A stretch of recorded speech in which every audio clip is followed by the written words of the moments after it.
Hi, we're Ramblin' Backroads.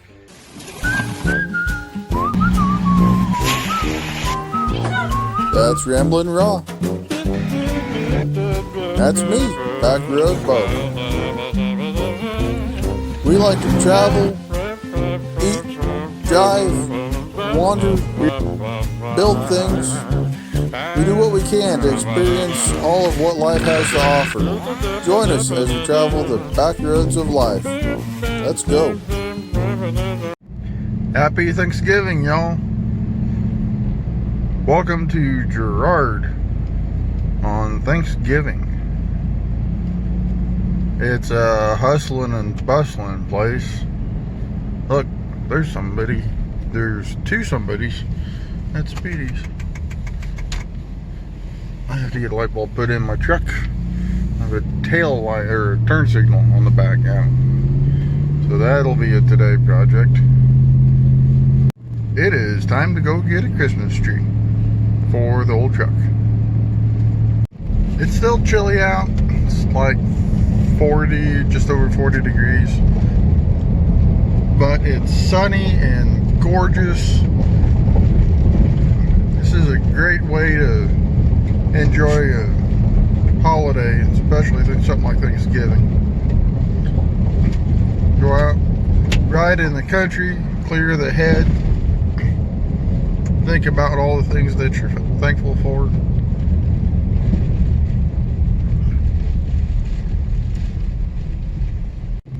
I should have turned them there since I'm in the Rumblebee and we had quite a bit of rain.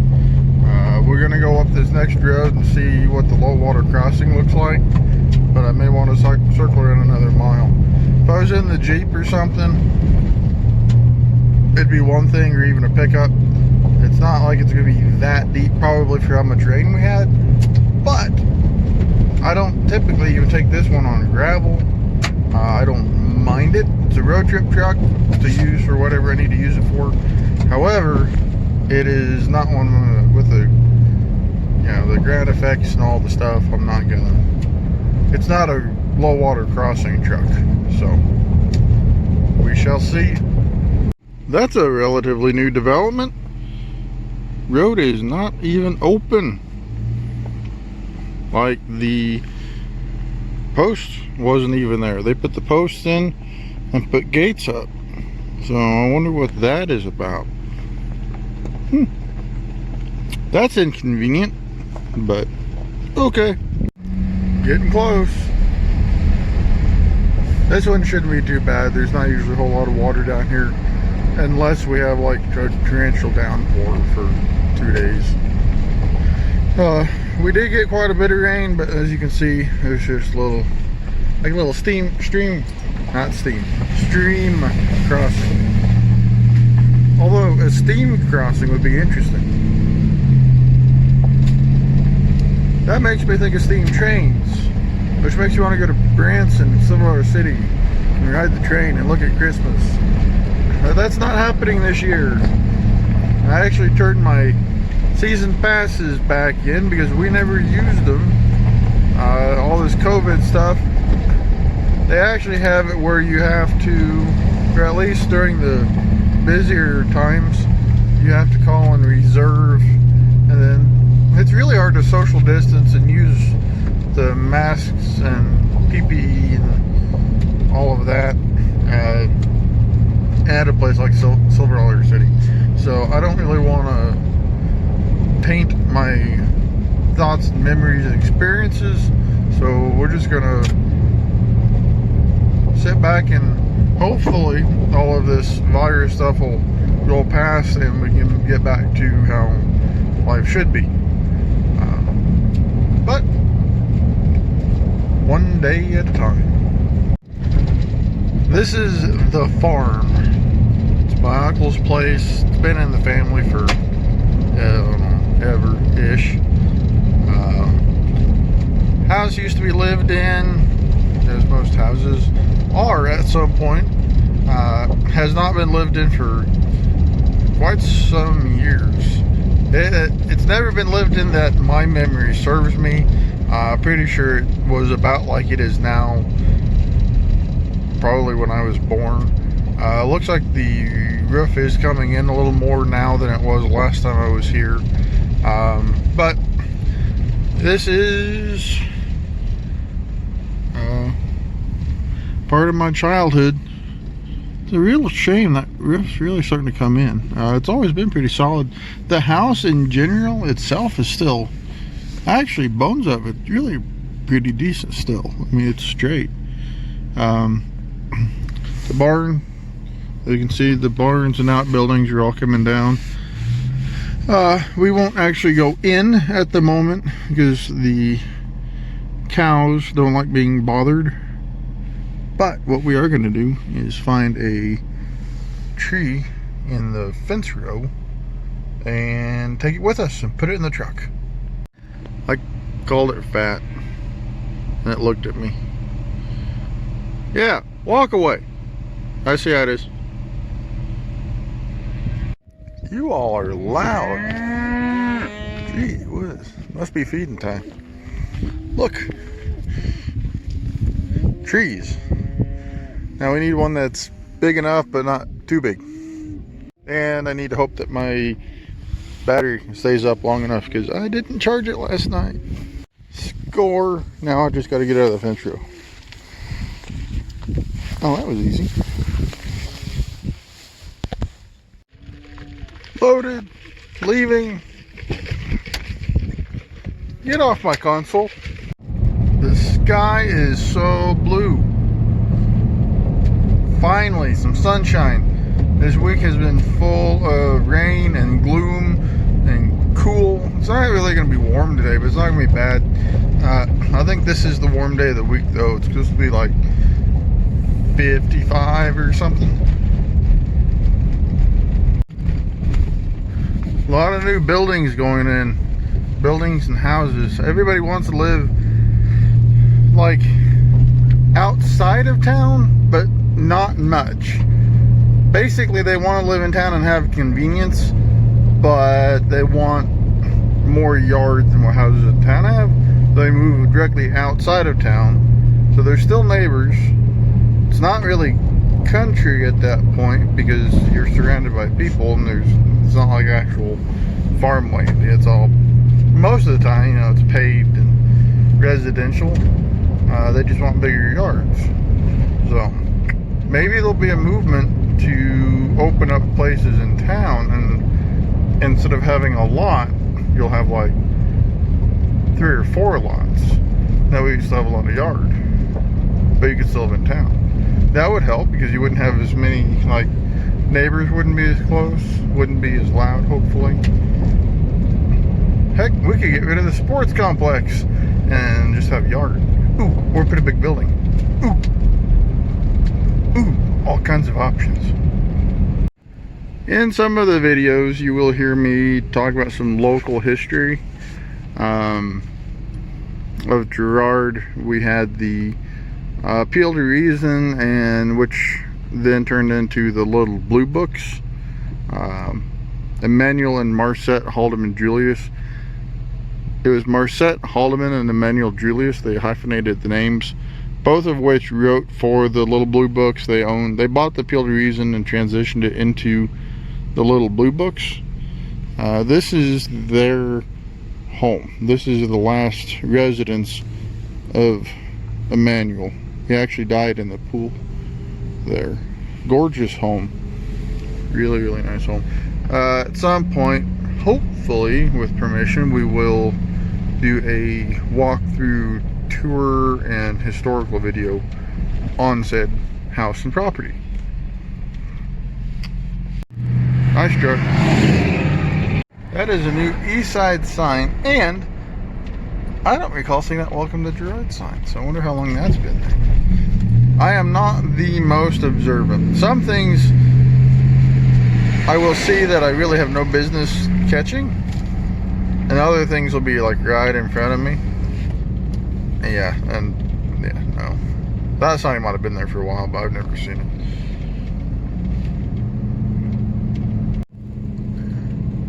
That red just really stands out.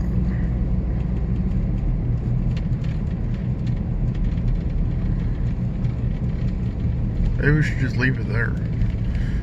New parking spot. Came by the house, got the tree put in the truck, so it's a little more official looking for a Christmas tree work truck. Well, we're here. I'm going to give you some background. We got a lot of stuff. A lot of which is sentimental. Most things that we have a story. This truck is a 1950 Chevrolet 3100, which is the half ton. 6-cylinder, 3-speed.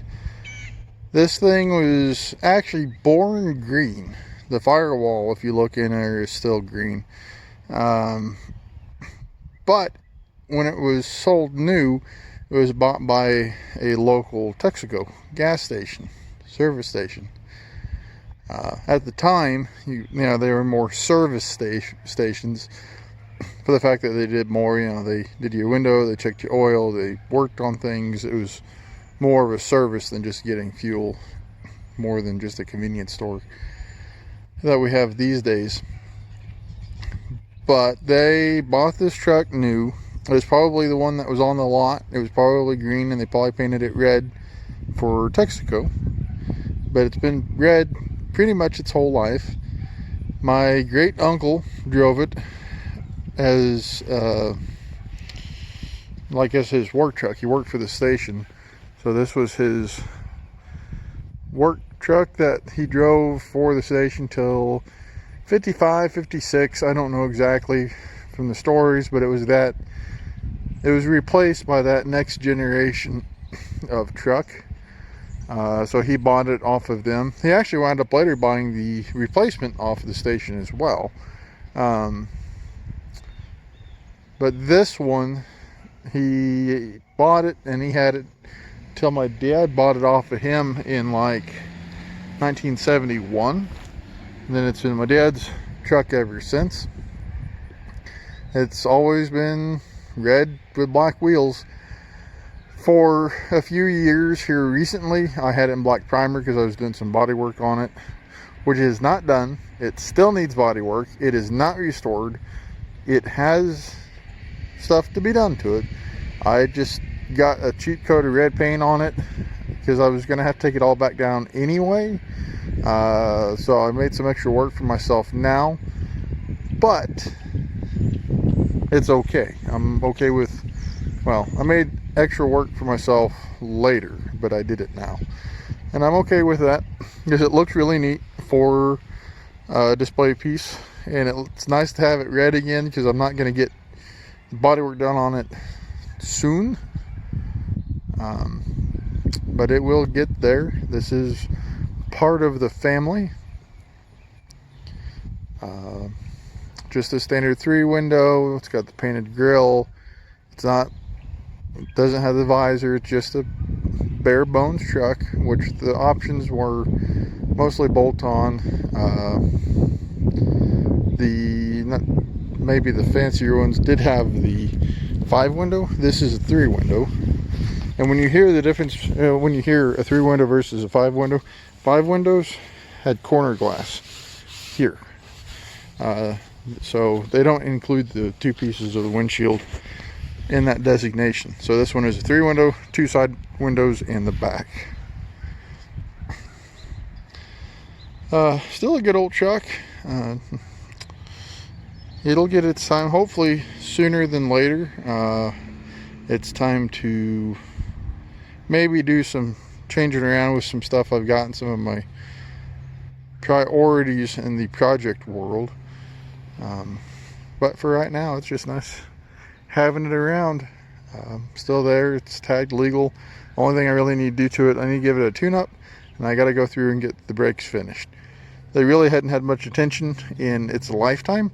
I've got a new master cylinder on it, but I need to run some new lines and get some new hoses for the front.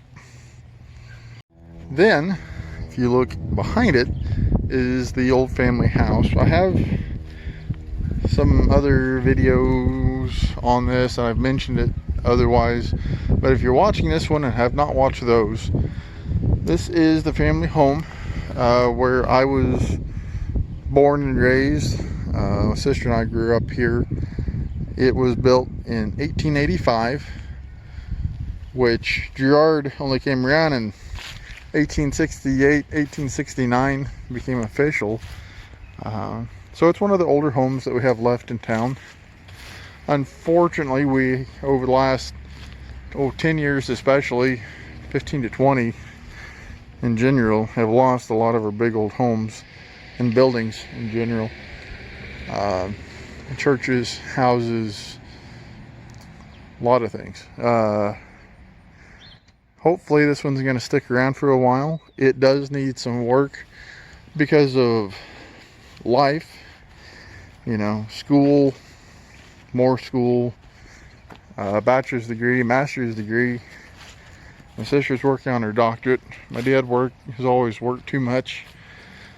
I moved away for a little while for work. You blink and 10 years goes by pretty quick. But we just got them moved out. My mother is dealing with stage 4 breast cancer. It's gotten in her bones and it's not a fun situation. So she doesn't move as well as she used to. And it's just a lot of house for them to keep up with and deal with. So we moved them to my grandparents' old house that's been in the family since the early 40s. This one, now that it's empty, it's a little easier to work on. We're getting it scraped. We got first coat of primer on it. We, in the upcoming year or couple of years, hopefully are going to have a new roof on it. It doesn't leak, but it is past time to get a new roof on it. We need to get the porch braced up a little and evened out. We've had earthquakes, not specifically here, but like in Oklahoma, I guess, more so the last few years. And our buildings, structures here have felt it. My shop, I've got more cracks there than I ever have. I need to get fixed. The nursing home, good building, older but not that old building, where my dad works. They've had a lot of issues there that stem from the earthquakes. So when you see the porch, and these blocks are really just cosmetic. The structure is underneath the poles. This used to all be open. So when you see like cracks in here and stuff, that really doesn't matter because it's, like I say, it's not an actual structure. It's just there for looks.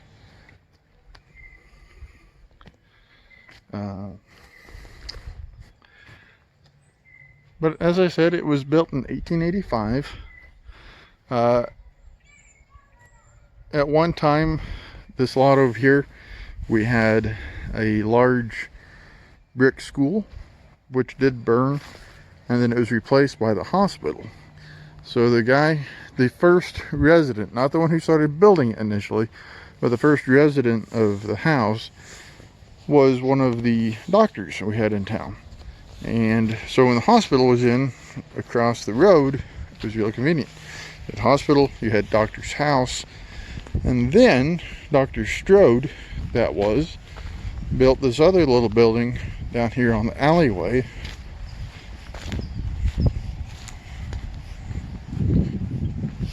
Over here for his doctor's office. So it is newer than the house, but it's far from new. It also needs a roof. This one's got a lot of slope to it, so it needs shingles, but it's still solid. No leaks in the house or office, building, whatever you want to call it. For a brief time in my early childhood, we did have some people rent it, but that was just a brief time. We actually used to have a little gift shop in here called Dandelion Cottage. As you can see, the sign's still hanging by the door. It's just 3 rooms, front, middle, and then the kitchen in the back. And then over the years, I think it was actually my dad who did most of it. The middle room, there's a section on the side closed off that is a full bath. It's got a stool and a full tub. So the problem with a lot of the old buildings, most of the old buildings, especially things like this, is the foundation, most of which is built of rocks stacked, and they shift and they settle, and over time the buildings, you can see, start to settle. So this has all the metal ceilings and hardwood floors, but they've got the swaying action going on. And we haven't got it quoted yet. We really need to get somebody in, give us an estimate on jacking the house up and leveling it out. I can only imagine what pouring a foundation for it would run. But we need to get some estimates on that. It's too good of a building to let it go. It's still straight. Look how straight the side of the building is. The problem is, you can see it's starting to sway in the middle, and that's the foundation. So it's solid, it's just not level. Really neat little place. I want to do something with it, but right now I don't know what to do with the house, because it is empty. We're working on it. I want to have something in motion to put it into use, whether that is an office or, well, I'm not going to say what else. I got some ideas, but I'm going to let that simmer till I get a little further in my thought process. And I'm just kind of hitting the high points with all of this. I will do specific videos, which will be partial repetition because I'm going to say all this again, but it will include more detail and more specific shots and, you know, videos of the house and inside. Right now it is midst having them move out, so I'm gonna hold off on showing you the inside till I get all the stuff out of it. I can say I really would love to have that old building back. The sports complex is a good thought on paper, but having it right in the middle of a residential area, the actual skate ramp is metal and it's hollow. It's just it bangs and clangs, and not only do we have a lot of unsupervised kids that don't behave. They yell, they cuss, they climb the fence, they tear the fence up, they leave trash everywhere. It's really not good. There have been drug issues over there, there have been fights over there, there have been parents get into issues over there. We've had a lot of police over there over the years, especially since they tore out the tennis courts and what was there previously and put in all the high dollar stuff they have now.